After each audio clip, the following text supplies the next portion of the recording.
Hello students, welcome back to JK smart classes. आज हम discuss करने जा रहे हैं टाइप्स ऑफ फिल्टर के बारे में डिस्कस करेंगे एंड एक्सप्लेन करेंगे हम सीरीज इंडक्टर फिल्टर। तो सबसे पहले हम देखते हैं, प्रीवियस वीडियो में मैंने आपको फिल्टर के बारे में बता दिया था, उसके कंपोनेंट के बारे में बता दिया था, उसके फंक्शन के बारे में भी आपको कंपोनेंट कौन कौन से हम यूज करते हैं, उसके फंक्शन क्या है उस कंपोनेंट के, वो भी मैंने आपको बता दिया था। तो प्रीवियस वीडियो में मैंने बताया था कि दो कंपोनेंट होते हैं हमारे, इंडक्टर होता है, एक हमारा कैपेसिटर होता है। तो दो कंपोनेंट ही होते हैं, उन उन दोनों को हमने जिस हिसाब से कनेक्ट करना है, तो depending upon the component connected in circuit, तो मैंने यही लिखा है they are mainly four types of filter. तो फिल्टर हमारे फोर टाइप्स के होते हैं डिपेंडिंग अपॉन कनेक्शन। तो कनेक्शन देखते हैं। सबसे पहले मैंने बताया था प्रीवियस वीडियो में कि इंडक्टर हम सीरीज में ही लगाएंगे ऑलवेज। क्यों लगाएंगे, प्लीज मेरी प्रीवियस वीडियो को जरूर देखो। तो मैं बता देता हूं, क्योंकि इंडक्टर जो है वो हमें इजी पाथ प्रोवाइड करता है डीसी को, डीसी कंपोनेंट को इजी पाथ प्रोवाइड करता है, इसलिए हम इंडक्टर को सीरीज में लगाते हैं और कैपेसिटर को शंट में मींस पैरेलल में लगाते हैं, क्योंकि कैपेसिटर एसी कंपोनेंट को बाईपास कर देता है, उसको इजी पाथ प्रोवाइड करता है। तो मैंने उसको एक्सप्लेन किया है, तो प्रीवियस वीडियो जरूर देखो, और जिन्होंने मेरा चैनल सब्सक्राइब नहीं किया है जल्दी से जल्दी मेरा चैनल सब्सक्राइब कर लीजिए। तो देखते हैं। तो फर्स्ट है हमारा सीरीज इंडक्टर फिल्टर। तो मैंने बता दिया कि हमारे फोर टाइप्स के फिल्टर होंगे, इंडक्टर को सीरीज में लगाते हैं तो इसलिए ये बन गया सीरीज इंडक्टर फिल्टर। कैपेसिटर को मैंने बोला था शंट में लगाते हैं, इसलिए ये बन गया शंट मींस पैरेलल, तो ये बन गया शंट कैपेसिटर फिल्टर। आगे क्या है, एलसी फिल्टर। तो एलसी फिल्टर क्या है, एल को सीरीज में लगा देंगे और सी को पैरेलल में लगा देंगे तो एलसी फिल्टर बन जाएगा।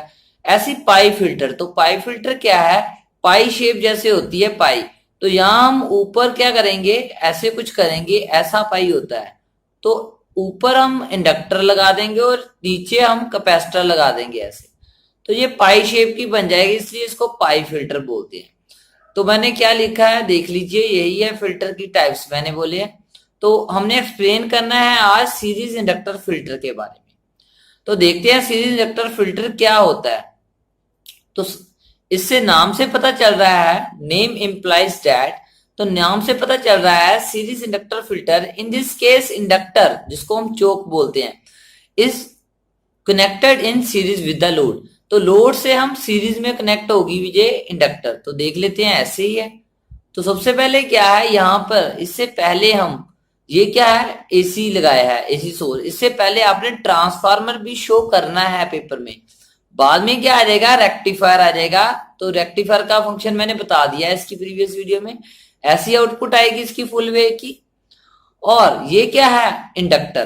तो इंडक्टर मैंने कहाँ लगाया है, ये देखिए सीधे कनेक्शन है, तो ये क्या है, सीरीज में लगाया है, तो सीरीज विद द लोड, तो ये बन गया सीरीज इंडक्टर फिल्टर। अब सबसे पहले मैंने जो एसी अप्लाई की, ट्रांसफार्मर की आउटपुट कम की, उसने स्टेप डाउन की, तो यहाँ पर ट्रांसफार्मर लगा देना आप। बाद में रेक्टिफायर ने इसको रेक्टिफाई कर दी ऐसे, ठीक है। तो ये क्या है, पल्सर्टिंग डीसी। तो इस पल्सर्टिंग डीसी है ये, क्योंकि इस आउटपुट को क्या बोलेंगे हम, पल्सर्टिंग डीसी। तो पल्सर्टिंग डीसी का मतलब मैंने बताया था, जहां हमारा एसी कंपोनेंट भी होगा और डीसी कंपोनेंट भी होगा। अब यहां पर, यहां जा रहा है, यहां एसी कंपोनेंट भी जा रहे हैं और डीसी कंपोनेंट भी जा रहे हैं। अब एसी डीसी दोनों कंपोनेंट जा रहे हैं, तो कौन सा अलो करेगा, कौन सा ये डीसी किसको पास करेगा और किसको पास नहीं करेगा। तो मैंने प्रीवियस वीडियो में बताया था कि जो इंडक्टर है वो ऑलवेज डीसी को पास करता है, एसी को पास नहीं करता। क्यों नहीं करता, मेरी प्रीवियस वीडियो को देखिए, मैं फिर भी यहां पर थोड़ा सा बता देता हूं आपको। तो देख लेते हैं मैंने क्या लिखा है, द इंडक्टेंस एक्सएल। तो इंडक्टेंस होती क्या है, ओपोजिशन जो रोकती है। तो एक्सएल क्या है, 2 पाई एफएल ये होता है इन केस ऑफ इंडक्टर। तो यहां पर क्या है, of inductor is large at for high frequency. High frequency क्या है, एसी कंपोनेंट। एसी कंपोनेंट पर ये क्या है, डायरेक्टली प्रोपोर्शनल है। तो डायरेक्टली प्रोपोर्शनल का मतलब ये होता है कि यहां पर जैसे हम फ्रीक्वेंसी इंक्रीज करेंगे तो हमारी एक्सएल इंक्रीज हो जाएगी। जितनी ज्यादा इंक्रीज होगी, एसी कंपोनेंट की कुछ ना कुछ फ्रीक्वेंसी होती है 50 हर्ट्ज, तो उसकी कुछ ना कुछ होगी, तो वो क्या करेगा, इसकी क्या होगी, ऑपोजिशन ज्यादा होगी, क्योंकि एक्सएल की वैल्यू बढ़ रही है, इसका मतलब ऑपोजिशन बढ़ रही है, इसका मतलब ये एसी को नहीं जाने देगा। इसका मतलब मैंने लिखा है सो इंडक्टर ब्लॉक एसी कंपोनेंट। तो मैंने बता ही दिया, क्योंकि एसी की फ्रीक्वेंसी होती है, फ्रीक्वेंसी बढ़ेगी तो एक्सएल बढ़ेगी, एक्सएल बढ़ेगी तो ऑपोजिशन बढ़ेगी, इसलिए वो एसी कंपोनेंट को नहीं जाने देगा। तो so inductor block AC component but allow the DC component. तो डीसी कंपोनेंट को क्यों अलाउ करता है, क्योंकि डीसी की फ्रीक्वेंसी क्या बताई थी मैंने, 0। अब यहां 0 होगी तो एफ की वैल्यू 0 होगी, तो हमारा एक्सएल भी बाय डिफॉल्ट 0 हो जाएगा, क्योंकि यहां सब्स्टिट्यूट करेंगे तो एफ की वैल्यू 0 है तो एक्सएल की वैल्यू 0 हो जाएगी। तो इसलिए यहां पर क्या है, इन दिस केस एक्सएल हमारा डिक्रीज हो रहा है। तो डिक्रीज हो रहा है, इसका मतलब जो डीसी है वो डीसी पास हो जाएगी। तो इसका मतलब ये है कि इंडक्टर डीसी को पास करता है। तो मैंने यही लिखा है, it allow DC component to reach at the load. तो लोड पर क्या आ जाएंगे, हमारे डीसी कंपोनेंट आ जाएंगे।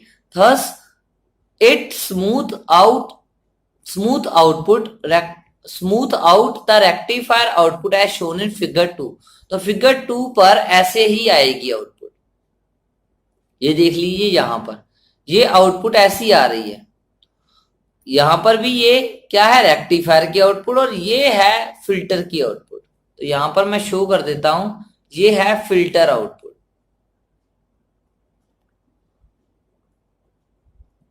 अब आप बोलोगे सर आपने बोला था कि हमें प्योर डीसी चाहिए जो इस फॉर्म में होती है। तो आपने बोला था सर ये होती है हमारी डीसी ऐसी। अब ये एक लाइन है, इसको बोलते हैं सर डीसी, आप तो ऐसी बना रहे हो, ये भी पजल्टिंग है। अब इस पर क्या रीजन है कि ये ऐसी आउटपुट आ रही है, ऐसी प्योर डीसी फिर भी नहीं आ रही। अब इसमें भी थोड़े से एसी कंपोनेंट हैं, प्योर डीसी तो अभी तक हमें नहीं मिली। तो सर यही तो फिल्टर की डीमेरिट्स हैं, क्यों नहीं मिली हमें। यहां पर एसी भी आ रही है, यहां पर डीसी भी आ रही है। अब कोई भी जो फिल्टर है वो परफेक्ट नहीं होता है। इसका मतलब ये इंडक्टर जैसे मैंने लगा दिया है, मैंने बोला है कि इंडक्टर डीसी को जाने देता है और एसी को ब्लॉक कर देता है। इसका मतलब ये 100% नहीं ब्लॉक कर सकता, ठीक है, कोई भी चीज 100% नहीं ब्लॉक कर सकती। कुछ ना कुछ तो एसी के कंपोनेंट जिसकी फ्रीक्वेंसी कम होगी वो एज ए डीसी चले जाएंगे, उसको वो डीसी मान लेगा और जो और लोड की तरफ भेज देगा। तो इसका मतलब फ्यू कंपोनेंट जो है, फ्यू एसी कंपोनेंट वो तो आ ही जाएंगे। तो एसी कंपोनेंट फ्यू आएंगे तो हमारी आउटपुट ऐसी कुछ आएगी। तो हमारी आउटपुट ऐसी मतलब 100% प्योर डीसी नहीं आएगी। इसलिए हम इस सीरीज इंडक्टर फिल्टर को प्रैक्टिकली नहीं यूज करते, और फुल वे रेक्टिफायर ही हम यूज करते हैं प्रैक्टिकली, हाफ वे नहीं ऐसे करते। ऐसे ही हम series inductor filter practically use ही नहीं करते। तो मैंने डीमेरिट्स के बारे में भी आपको बता देता हूं। तो यहाँ क्या है, low output voltage at the load. तो वो आउटपुट वोल्टेज लो आएगी, क्यों आएगी, क्योंकि इंडक्टेंस की भी अपनी अपनी रेजिस्टेंस होती है। तो अपनी रेजिस्टेंस होगी तो आउटपुट हमारी कम हो जाएगी, ये भी है। और क्या है, inductor is bulky and large in size. तो जो इंडक्टर होते हैं वो बल्की भी होते हैं और साइज में लार्ज भी होते हैं, इसलिए weight of the filter increase. तो फिल्टर का जो वेट है वो भी इंक्रीज हो जाएगा। इसलिए हम सीरीज इंडक्टर फिल्टर को सीरीज इंडक्टर फिल्टर को हम प्रैक्टिकली कभी भी यूज नहीं करते। तो इसकी जो देख लो फिल्टरेशन है वो भी कम है, मींस इतनी अच्छी आउटपुट प्रोवाइड नहीं करता। तो मेरे ख्याल से आपको ये सभी कुछ पता चल गया होगा जो मैंने आपको डीपली बताया है। तो इसका फंक्शन भी आप जो मैंने प्रीवियस वीडियो में बताया है, इसकी थ्योरी यहाँ पर जो मैंने इंडक्टर की बताई थी वो इसमें आप ऐड कर सकते हो। तो आपको ये मेरी वीडियो कैसी लगी, अच्छी लगी तो लाइक कीजिए और ज्यादा से ज्यादा अपने दोस्तों से शेयर कीजिए ताकि मैं और आपके लिए अच्छी वीडियो बना सकूं। तो नेक्स्ट हमारी वीडियो है शंट कैपेसिटर फिल्टर। तो इसके बारे में हम डिस्कस करेंगे, शंट कैपेसिटर फिल्टर कैसा होता है, कैसे बनाते हैं और क्या इसकी आउटपुट कैसे आती है। तो जिन्होंने thanks a lot thanks for listening. और जिन्होंने मेरा व्हाट्सएप ग्रुप ज्वाइन नहीं किया है प्लीज ज्वाइन कर लीजिए। तो मेरा नंबर है 9814891489। तो यहाँ से ज्वाइन कर लीजिए। कोई भी वीडियो का लेटेस्ट इन्फॉर्मेशन है वो भी मिल जाएगी, और कोई भी प्रॉब्लम आ रही है आप मुझे सेंड कर सकते हो, मैं उसकी एक वीडियो बना दूंगा। तो थैंक यू, बाय बाय।